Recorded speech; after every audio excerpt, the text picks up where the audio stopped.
Having chosen the hosta that you are looking to split, preferably choose a dull or overcast day. Don't do it on a scorching hot day.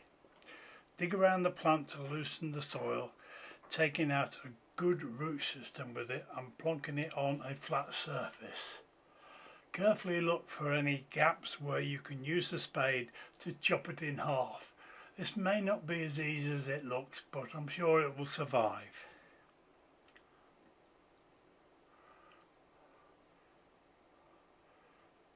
Take the spade and push it through the root ball. You may have to use your feet to do this. Here we go.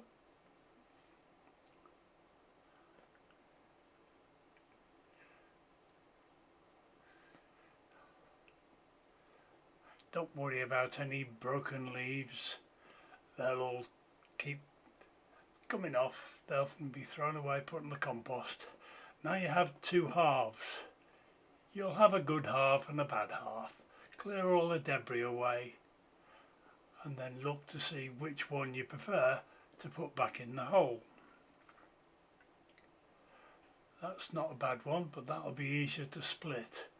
So let's take the larger of the two specimens ready to go back in the hole. Make the hole a little bigger, remove some of the soil and mix it all up, loosen it.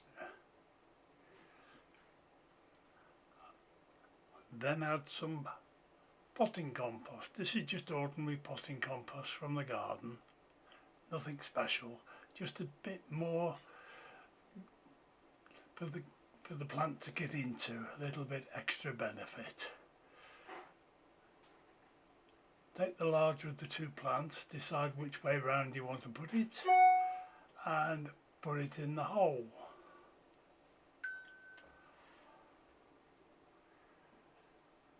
Just as you like, then plant it.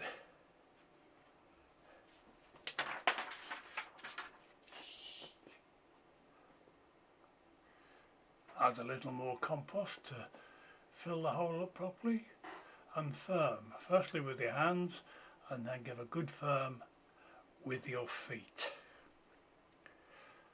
Best face forward,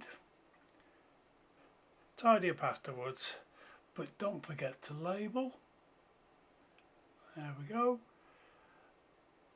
And then don't forget to water. The rest of the plant I'm going to take up to the potting area and split it. I will water the planted plant before I go up the garden. I find it easier to work on a flat hard surface, so I like my potting bench. It's a nice place to sit and split.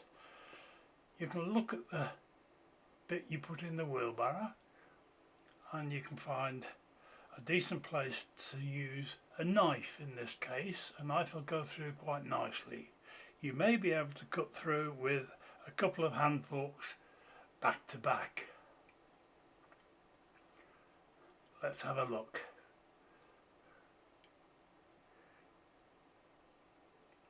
There we go. Let's have a little go. This is often better because it prizes the roots apart and leaves the fibrous roots in place. However, this particular hosta has quite a tough root ball and may not be so easy. Well, let's have a go. Yeah, as I thought, not particularly easy.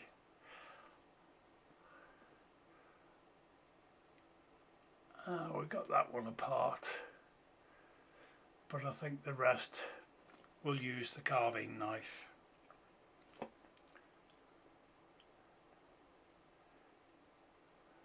Find a suitable place to cut down so that you get splits of at least 3 or 4 shoots that will make them suitable to grow into a bigger plant.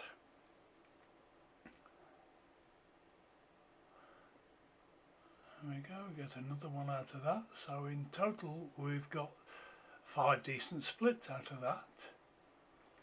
So clear up all the unwanted and broken leaves. We don't need those in the pots. Just keep the good foliage. Clear away all the debris from the pot.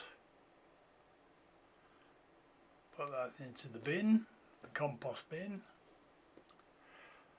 Then get your pot. Now the pot shouldn't be much larger than the root ball. This is because the roots in the new compost will fill the pot more readily, and then we can pot it up a little later in its life and have a decent mass of roots in the pot. Don't forget to label, and then water.